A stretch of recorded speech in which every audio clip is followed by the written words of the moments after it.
അതിന്റെ കണ്ണ നോക്കി ചോന്ന്. Hi all, അസ്സലാമു അലൈക്കും. ഇത് ഉച്ചക്കൽക്കുള്ള ലഞ്ചിൻ്റെ ഒരു പ്രിപ്പറേഷനാണ് ഈ കാണുന്നത്. കുറച്ച് മത്തി ഉണ്ടായിരുന്നേ, അപ്പോൾ അതൊന്ന് ക്ലീൻ ചെയ്ത് വൃത്തിയാക്കി എടുക്കുന്നതാണ് കേട്ടോ. മത്തി ക്ലീൻ ചെയ്യുക എന്ന് പറഞ്ഞാൽ എനിക്ക് ഇഷ്ടമില്ലാത്തൊരു കാര്യമാണത്. അപ്പം ഞാനതൊക്കെ വൃത്തിയാക്കി എടുക്കുന്നതാണ്. അത് നമുക്ക് കറി വെക്കാം, കുറച്ച് നമുക്ക് ഫ്രൈ ചെയ്യാമെന്ന് വിചാരിച്ചിട്ടാണ് കേട്ടോ. ഷാൻസിനായാലും എനിക്കായാലും മത്തി കറി വെക്കുന്നതിനേക്കാളും കൂടുതൽ ഇഷ്ടം ഫ്രൈ ചെയ്തതാണ്. കുറച്ച് കയ്പ്പൊക്കെ ഉണ്ടായിരുന്നു കേട്ടോ. അപ്പോൾ അതൊന്ന് കട്ട് ചെയ്തിട്ട് ഉള്ളിയിൽ നമ്മൾ ഇങ്ങനെ ഉപ്പേരി പോലെ വെക്കുമല്ലോ, കടുകിൽ വെളിച്ചെണ്ണയിൽ വറവിട്ടിട്ട് അതിൽ കുറച്ച് ഉള്ളി നമ്മൾ കട്ട് ചെയ്തിടുമ്പം അങ്ങനെ അത്ര കയ്പ്പ് അറിയില്ല കേട്ടോ. അങ്ങനെ നമ്മൾ ഉപ്പേരി വെക്കുന്നുണ്ട്. ഇത് സമൂസയാണ് കേട്ടോ, രാവിലത്തെ സമൂസയാണ്. ഇത് പുറത്തുനിന്ന് വാങ്ങിച്ചതാണ് കേട്ടോ. അപ്പോൾ രാവിലെ കഴിച്ചതിൻ്റെ ബാക്കി ഉണ്ടായിരുന്നു കേട്ടോ അതിൽ. അപ്പോൾ ഞാനിങ്ങനെ ഒരെണ്ണം ഇങ്ങനെ കഴിച്ചതാണ്, വെജിൻ്റെതാണ് കേട്ടോ. അപ്പോൾ നല്ല ടേസ്റ്റും ഉണ്ട്.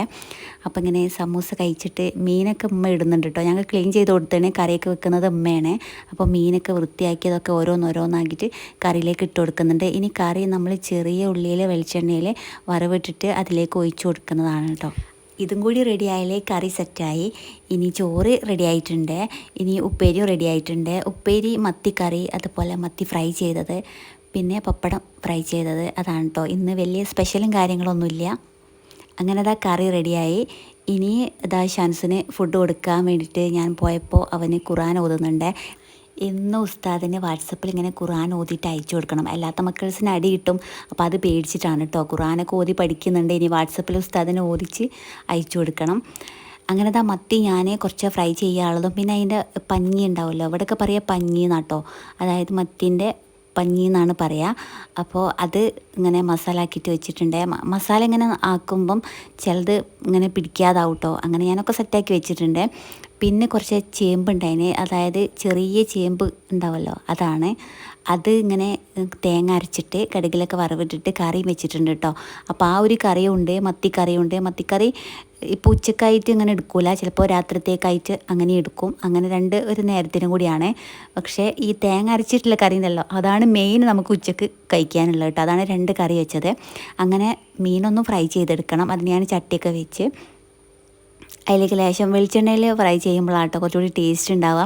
ഞാൻ ഉച്ചക്ക് ലഞ്ചിന് ഇങ്ങനെ ചോറ് കഴിക്കണ്ടെന്ന് വിചാരിച്ചിട്ട് രാവിലത്തെ മാവിൻ്റെ ബാക്കി ഉണ്ടായിരുന്നേ ഓട്ടാട എന്നിട്ടോ നമ്മളിവിടേക്ക് പറയാം, ഉത്തപ്പൊന്നും പറയും, നമ്മളിവിടേക്ക് ഓട്ടാട എന്നാണ് പറയുക. അങ്ങനെ ഞാൻ അത് 2 ചുട്ടെടുക്കാമെന്ന് വിചാരിച്ച് അത് മതി ലഞ്ചിന്. ചോറിനേക്കാൾ എനിക്ക് ഇങ്ങനെ രാവിലത്തെ ബ്രേക്ക്ഫാസ്റ്റ് അങ്ങനെ എന്തുണ്ടെങ്കിൽ ഉച്ചക്ക് അത് കഴിക്കുന്ന കേട്ടോ ഒന്നുകൂടി ഇഷ്ടം. അങ്ങനെ ഞാൻ മീനൊക്കെ ഫ്രൈ ചെയ്തെടുക്കുന്നുണ്ട്. 2 ഓട്ടാട കേട്ടോ ഉച്ചക്ക്, അത് ഒന്ന് ചുട്ടെടുക്കുന്നുണ്ട്. അങ്ങനെ ദാ മീനൊക്കെ ഏകദേശമൊക്കെ സെറ്റായി വന്നിട്ടുണ്ട്.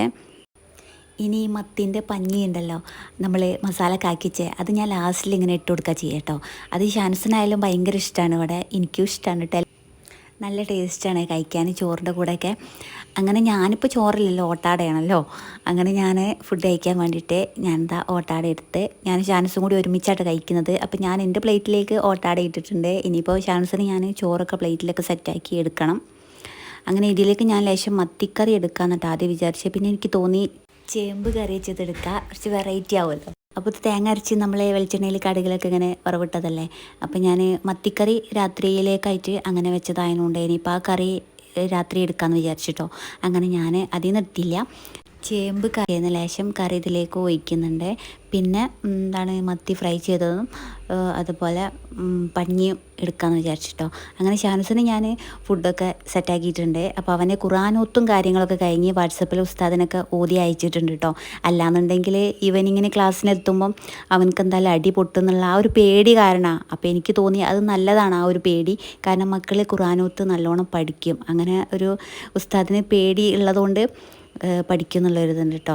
അങ്ങനെ ഞാനെന്താ ഷാൻസ് ഇങ്ങനെ ചേന ചേമ്പ് അങ്ങനത്തെ ഐറ്റംസ് ഒന്നും അവൻ കഴിക്കൂല കേട്ടോ. അപ്പോൾ അവന് കറി മാത്രം ഞാനിതാ ഇങ്ങനെ ഒഴിച്ചു കൊടുക്കുന്നുണ്ട്. വെറുതെ കഴിക്കാതെ നമ്മൾ വെറുതെ വേസ്റ്റ് ആക്കണ്ടല്ലോ എന്ന് വിചാരിച്ചിട്ടാണ്. ഞാൻ അവനെ കഴിക്കാൻ നിർബന്ധിക്കാറുമില്ല, കാരണം അവന് ഇഷ്ടമല്ല. അപ്പോൾ അതുകൊണ്ട് ഞാൻ ലേശം കറി മാത്രം, അവൻ്റെ ചോറാട്ടത് അതിലേക്ക് ലേശം ഒഴിച്ചു കൊടുത്തിട്ടുണ്ട്. അപ്പോൾ എനിക്ക് ഞാനിതുപോലെ ഈ കറി തന്നെ ഒഴിക്കാമെന്ന് വിചാരിച്ചിട്ടോ. അവന് മീൻ ഫ്രൈ ചെയ്തതും ഇങ്ങനെ വെച്ച് കൊടുക്കുന്നുണ്ട്. ലേശം പഞ്ഞിയും ഞാൻ ഇതിലേക്ക് വെച്ച് കൊടുക്കുന്നുണ്ട് കേട്ടോ. സ്കൂളിലേക്ക് പോകുന്ന ടൈമിൽ നമ്മൾ ലഞ്ചിനൊക്കെ കൊടുത്തേക്കല്ലോ. അപ്പോൾ ഇങ്ങനെ മത്തിയൊന്നും കൊടുത്തേക്കാൻ പറ്റില്ല, കാരണം എങ്ങനെ ആയാലും മറ്റേ പേപ്പർ സോപ്പൊക്കെ ഉണ്ടെങ്കിലും സ്മെല്ലാവും ഉണ്ടാവുക. അപ്പോൾ ഞാൻ മത്തിയൊന്നും അങ്ങനെ കൊടുത്തേക്കാറില്ല. അപ്പോൾ ഇങ്ങനെ വീട്ടിലുള്ള ടൈമിലല്ലേ മക്കൾക്കായാലും നമുക്ക് കഴിക്കാൻ കൊടുക്കാൻ പറ്റുള്ളൂ. അങ്ങനെ മത്തി ഫ്രൈ ചെയ്തതും ഒക്കെ സെറ്റാക്കി പ്ലേറ്റിൽ വെച്ചിട്ടുണ്ട്. ഞാൻ എനിക്കുള്ള ഫുഡും എടുത്തിട്ടുണ്ട്. നമ്മൾ ഒരുമിച്ച് കഴിക്കുകയാണല്ലോ. അപ്പോൾ എനിക്ക് ഞാൻ 2 ഓട്ടാട അതുപോലെ ഈ കറി ഒരു എന്താ പറയുക വെറൈറ്റിയാണ് കേട്ടോ. ഇങ്ങനെ ഓട്ടാടൻ്റെ കൂടെ നമ്മൾ ചെമ്പും കറി കഴിക്കുന്നത്. അങ്ങനെ ഞാൻ അത് വെച്ചിട്ട് കഴിക്കാൻ വേണ്ടിയിട്ട് ടേബിൾ മേക്ക് പോകുന്നതാണ്. അങ്ങനെ അതൊക്കെ റെഡിയായി. ഇനി നമ്മൾ ഫുഡ് കഴിക്കുന്നതാണ് കേട്ടോ. ഞാൻ ഫസ്റ്റ് ടൈം ആണ് കേട്ടോ ഇങ്ങനെ ഓട്ടാടൻ്റെ കൂടെ ഇങ്ങനെ ചേമ്പിൻ്റെ കറി കൂട്ടി കഴിക്കുന്നത്. ഇങ്ങനെ കഴിക്കാറൊന്നുമില്ല. എന്താവും അറിയില്ല, കാരണം ടേസ്റ്റ് ഉണ്ടാവുമോ എന്നൊന്നും എനിക്കറിയില്ല. ഞാൻ അങ്ങോട്ട് ഒഴിച്ച് കഴിക്കാൻ വേണ്ടിയിട്ട്. അപ്പോൾ ഒരു വെറൈറ്റി ആവുമല്ലോ. നമ്മളിങ്ങനെ മത്തിക്കറിയൊക്കെ ഈ മീൻ മുളകിട്ട കറി ഉണ്ടല്ലോ, എനിക്ക് ഭയങ്കര ഇഷ്ടമാവും. തലേന്നത്തെ മീൻ മുളകിട്ടതാകുമ്പോൾ പ്രത്യേകിച്ചൊരു ടേസ്റ്റാണ്. അന്ന് വെക്കുന്നതിനേക്കാളും കൂടുതൽ ടേസ്റ്റാണ് തലേന്നത്തെ മീൻ കറിക്ക് കേട്ടോ. അപ്പോൾ ഞാൻ മത്തിക്കറി എടുക്കണ്ടല്ലോ എന്ന് വിചാരിച്ചിട്ട് ഈ കറിയാണ് എടുത്തത്. കറി അതുപോലെ മത്തി ഫ്രൈ ചെയ്തതും അതിൻ്റെ പഞ്ഞൊക്കെ കൂട്ടി കഴിക്കാൻ നല്ല ടേസ്റ്റ് ഉണ്ടായിരുന്നു. ഞാൻ ആദ്യം വിചാരിച്ച് അത്ര ടേസ്റ്റും കാര്യങ്ങളൊന്നും ഉണ്ടാവില്ല എന്ന് കേട്ടോ, കാരണം നല്ല ടേസ്റ്റ് ഉണ്ട്. ഒരു ചേമ്പും കറിയും ആ ഒരു ഓട്ടാടയിലൊക്കെ മിക്സാക്കിയിട്ട് ഇങ്ങനെ കഴിക്കുമ്പോൾ നല്ലൊരു ടേസ്റ്റ് ഉണ്ടായിരുന്നു. അങ്ങനെ ഞങ്ങൾ ഫുഡൊക്കെ കഴിച്ച് ഒന്നിങ്ങനെ കുറച്ച് നേരമൊക്കെ ഒന്ന് റെസ്റ്റ് ചെയ്തതിന് ശേഷം വീട്ടിൽ ഗസ്റ്റ് വന്ന് എളാമയും മക്കളും അതുപോലെ എൻ്റെ സിസ്റ്ററും അവളെ മക്കളും ഒക്കെ വന്നിട്ടോ. അപ്പം ഞാൻ ഷാനുസും അലസും പറഞ്ഞ് നമുക്ക് കുളത്ത് പോവാം, തറവാടിൻ്റെ ബാക്കിൽ കുളം ഉണ്ടല്ലോ എന്നൊക്കെ പറഞ്ഞിട്ട് നമ്മൾ തറവാട്ടിലേക്ക് വന്നതാണ്. എൻ്റെ ഉമ്മൻ്റെ വീടാണ് ഇവിടെ. അപ്പോൾ അവിടെ അതിൻ്റെ ബാക്കിലായിട്ട് കുളമുണ്ട്, നല്ല വൃത്തിയുള്ള കുളമാണ്. ഇപ്പം അടുത്ത് നന്നാക്കിയതിന് ശേഷം നമ്മൾ അവിടേക്ക് പോയിട്ടില്ല കേട്ടോ. അത് നല്ലോണം പുതുക്കി പണിതതിന് ശേഷം നമ്മൾ അങ്ങോട്ട് പോയിട്ടില്ല. ഫസ്റ്റ് ടൈം ആണ് കേട്ടോ ഇങ്ങനെ വരുന്നത്. അപ്പോൾ നമ്മളവിടെ പോയപ്പോൾ ഇങ്ങനെ നീന്തണം എന്നൊന്ന് വിചാരിച്ചിട്ട് പോയതല്ല, കാരണം ഒന്നും എടുത്തിട്ടില്ല. ഒരു തോർത്തും കൊണ്ട് ഒന്നും കയ്യിൽ വെക്കാതെയാണ് ഇപ്പോൾ പോയത്. അപ്പോൾ അവർ പറഞ്ഞ് അവർക്ക് നീന്തണം എന്ന് പറഞ്ഞു. നീന്താൻ 2 പേർക്കും അറിയില്ല. എനിക്ക് തോന്നുന്നു അല്ലൂസിന് പിന്നെയും കുറച്ചൊക്കെ അറിയാൻ തോന്നുന്നത്, ഷാൻസിന് അത്രയും അറിയില്ല കേട്ടോ. അങ്ങനെ ഇവിടെ ഈ ഒരു സൈഡിലാകുമ്പോൾ വല്ലാതെ ആയില്ല. അപ്പോൾ അവർക്ക് നിന്നും കൊണ്ട് തന്നെ കുറേ മക്കൾസ് നീന്തം പഠിക്കുന്നുണ്ട്. പഠിച്ചിട്ടാണ് കുറച്ച് ആഴത്തിലേക്ക് അപ്പുറത്തെ സൈഡിലേക്ക് പോകുന്നത്. അവരൊക്കെ ഇപ്പോൾ ഈ സൈഡിൽ നിന്ന് പഠിച്ചിട്ടാണ് അവിടെ അപ്പുറത്തെ സൈഡിലേക്ക് പോകുന്നത് കേട്ടോ. അങ്ങനെ ഞാൻ ജസ്റ്റ് ഇവിടെ ഇങ്ങനെ കുറച്ച് നേരം ഇങ്ങനെ നിന്നിട്ട്, മക്കളല്ലേ അവർക്കിങ്ങനെ കളിക്കണം നീന്തണം എന്നൊക്കെ തോന്നുന്നില്ല. അപ്പോൾ ഞാൻ കുറച്ച് നേരം ഞാനും എൻ്റെ എളാമയും മക്കളും എല്ലാവരും ഉണ്ട് കേട്ടോ. നമ്മളിങ്ങനെ നോക്കി നിൽക്കുന്നുണ്ട്, ഞാൻ വീഡിയോസ് എടുക്കുന്നുണ്ട്. അങ്ങനെ എളാമൻ്റെ മക്കളും കുറച്ച് നേരമൊക്കെ ഒന്ന് വെള്ളത്തിലിങ്ങനെ ഇറങ്ങി നിന്നിട്ടോ. പിന്നല്ലേ കുറേ അങ്ങോട്ട് പോകുമെന്നുള്ളൊരു പേടി ഉണ്ടായിരുന്നു കേട്ടോ, കാരണം മക്കളിങ്ങനെ ഇവിടുന്ന് ഇങ്ങനെ കളിച്ച് അവസാനം അവിടേക്ക് പോകുമ്പോൾ അവിടെ ആഴം കൂടുതലാണല്ലോ. അപ്പോൾ ഇങ്ങനെ നീന്തൽ അറിയാത്തത് കൊണ്ടുള്ള ആ ഒരു പേടി എനിക്കുണ്ട് കേട്ടോ. അപ്പോൾ കുറച്ച് നേരമൊക്കെ നമ്മളിങ്ങനെ വെള്ളത്തിലിങ്ങനെ കളിക്കാൻ സമ്മതിച്ചിട്ടുള്ളൂ, കാരണം കുറച്ച് അങ്ങോട്ടേക്ക് പോയാൽ ആരും നീന്തൽ അറിയുന്ന ആരെങ്കിലുമൊക്കെ ഉണ്ടെങ്കിൽ അങ്ങനെ പോവാം, കാരണം അവരവിടെ അല്ലേ നീന്തുന്നത്, ഇവരങ്ങനെ ശ്രദ്ധിക്കില്ലല്ലോ. അപ്പോൾ ആ ഒരു പേടി കാരണം കുറച്ച് നേരമൊക്കെ ഒന്ന് കളിച്ചതിന് ശേഷം ഇങ്ങോട്ട് കയറ്റി. പിന്നെ ഡ്രസ്സൊക്കെ ചേഞ്ച് ചെയ്തിട്ട് ഡ്രസ്സ് അയച്ച് വെച്ചതിന് ശേഷമാണ് വെള്ളത്തിൽ ഇറങ്ങിയത്, കാരണം ഡ്രസ്സൊക്കെ നനയുമല്ലോ. അപ്പോൾ പിന്നെ അതൊക്കെ എടുത്തിട്ട് നമ്മളിത് പോവാണ് കേട്ടോ. അപ്പോൾ ഇത്രയ്ക്കുള്ളൂ നമ്മളെ വീഡിയോ. ഇഷ്ടമായിട്ടുണ്ടെങ്കിൽ ചാനൽ സബ്സ്ക്രൈബ് ചെയ്യുക, ലൈക്ക് ചെയ്യുക, ഷെയർ ചെയ്യുക.